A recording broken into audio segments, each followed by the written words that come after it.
90% آدما اینو نمیدونن، ولی 7 شب میتونه مسیر زندگی تو عوض کنه. نه پول، نه رابطه، نه شانس. فقط یک حقیقت که سالها ازش فرار کردی. و شاید دردناکترین بخشش اینه که تو همیشه میدونستی ولی جدیش نگرفتی. ما عادت کردیم تقصیر رو بندازیم گردن بیرون. شرایط بده، آدما بد هستن، زمان سخته. اما یک سوال بیرحمانه: چند سال همین جمله ها رو تکرار میکنی؟ و چند سال زندگیت همونجاست؟ حقیقت تلخه. تا وقتی درون تغییر نکنه هیچ معجزه‌ای بیرون اتفاق نمیافته. تا حالا شده نیمه شب وقتی همه خوابند تو فقط بیداری، به سقف خیره شدی یا در افکارت مشغول مرور آنها هستی؟ نه صدای خاصی هست، نه اتفاق عجیبی افتاده، اما یک حس مبهم، یک دلشوره نامرئی ته دلت میگه یه چیزی هنوز درست نشده. همه کارها رو کردی، تلاش کردی، دعا خوندی، برنامه ریختی، حتی مثبت فکر کردی، اما چرا هنوز اون آرامش عمیق، اون حس امنیت بی قید و شرط نیومده؟ بذار برات یه داستان بگم. چند وقت پیش یکی از بچه‌های همین کانال برام پیام داد. میگفت درآمدم بد نیست، کارم رو دوست دارم، حتی هر روز قرآن میخونم، اما نمیدونم چرا همیشه یک ترس پنهان همراهمه. انگار هر لحظه ممکنه همه چی از دست بره. این ترس بیپولی نبود، ترس از دست دادن بود، ترس تکیه کردن به چیزهایی که خودشون ثبات ندارن.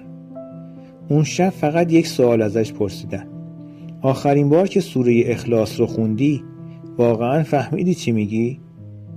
ما تقریبا هممون سوره اخلاص رو حفظیم.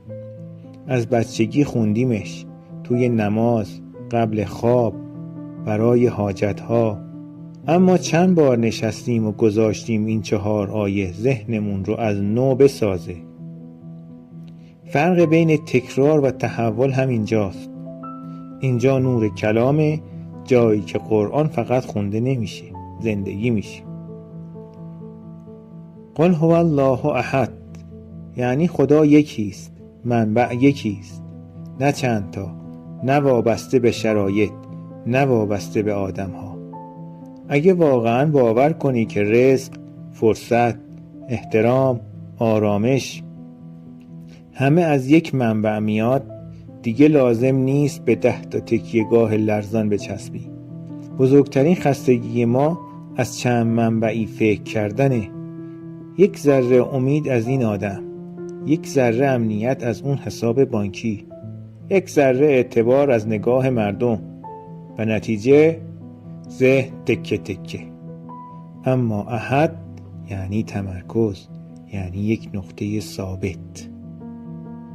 الله الصمد، صمد یعنی بی نیاز مطلق، یعنی کسی که همه به او نیاز دارند اما او به هیچ کس نیاز ندارد. حالا صادقانه جواب بده، وقتی این آیه رو میخونی واقعا باورش داری؟ یا هنوز ته دلت میترسی که اگر فلان آدم بره، اگر فلان قرارداد کنسل بشه، اگر فلان فرصت از دست بره همه چی تموم میشه؟ وقتی به بی نیاز وصل میشی احساس کمبود خاموش میشه. و اینجا یک راز مهمه که کمتر کسی میگه. بیشتر تصمیم‌های اشتباه ما از حس کمبود میاد. وقتی میترسی کم بیاری عجله میکنی، چسبندگی پیدا میکنی، از ترس از دست دادن به هر چیزی رضایت میدی. اما وقتی درون سیر باشه انتخابات عوض میشه، و وقتی انتخابها عوض شد نتیجه ها هم عوض میشن. میبینی؟ این سوره ذهن میسازه، نه فقط پول. مشکل خیلی از ما اینه که سوره اخلاص رو میخونیم اما با اضطراب. میگیم الصمد، ولی در دل 1000 تا نگرانی فعال داریم. این تضاد درونی اثر کلمات رو کم میکنه. قرآن جادو نیست، قرآن طراحی ذهنه. وقتی میگی احد باید پراکندگی هات رو ببینی.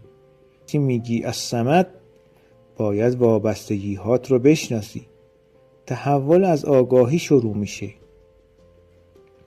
امشب یه تمرین ساده اما عمیق انجام بده. قبل خواب گوشی رو کنار بذار، چراغ رو خاموش کن، چند ثانیه فقط نفس عمیق بکش. از خودت نپرس چی میخوام به دست بیارم، بپرس از چی میترسم. از کم شدن پول، از قضاوت، از تنهایی، از شکست. فقط ببینشون، فرار نکن. بعد آروم بگو خدایا من به تو اعتماد دارم، نه برای معامله، نه برای نتیجه فوری، فقط برای اتصال. بعد 3 بار سوره اخلاص را آهسته و آروم بخون. اگه 7 شب این کار رو انجام بدی، اولین تغییری که حس می‌کنی بیرون نیست، درونه. یک جور سبکی، یک جور آرامش بیدلیل. یکم کمتر عجله کردن، یکم کمتر چسبیدن. و وقتی درون عوض شد، بیرون هم آروم آروم دنبالش میاد. گاهی خدا رزق رو دیر نمیده، ما ظرفیتش رو دیر میسازیم. سوره اخلاص ظرفیت اعتماد میسازه، ظرفیت آرامش، ظرفیت بینیازی.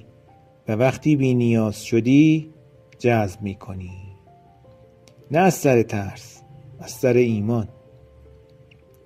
اون دوستی که اول داستان گفتم بعد از مدتی دوباره پیام داد، گفت شرایط کارم همونه، درآمدم همونه، اما یه چیز فرق کرده. دیگه هر اتفاقی میفته فرو نمیریزم. حسم اینه که یک تکیهگاه واقعی دارم. ببین، معجزه همیشه به شکل پول و عدد نمیاد. گاهی اول به شکل ثبات درون میاد و همان ثبات بزرگترین سرمایه است. اگه تا اینجا با ما بودی، تو فقط دنبال پول نیستی، دنبال رشد هستی، دنبال یک ایمان عمیق‌تر، نه سطحی تر. در کامنت بنویس من به خدا اعتماد دارم. بذار این جمله زیر این ویدیو پر از نور بشه. بذار خودت هم هر بار که میخونیش یادت بیاد تکیهگاهت یکیه، نه 10 تا. در ویدیوی بعدی نور کلام میخوام براتون بگم چرا بعضی دعاها هرگز اثر نمی کنند، حتی وقتی بارها و بارها تکرارشون میکنیم. اشتباهی که خیلی همون انجام میدیم و اصلا حواسمون نیست. اگر آماده عمیق‌تر بشی سابسکرایب کن، چون اینجا تازه شروع مسیره. اینجا نور کلامه، جایی که آیه ها فقط شنیده نمیشن، زندگی میشن.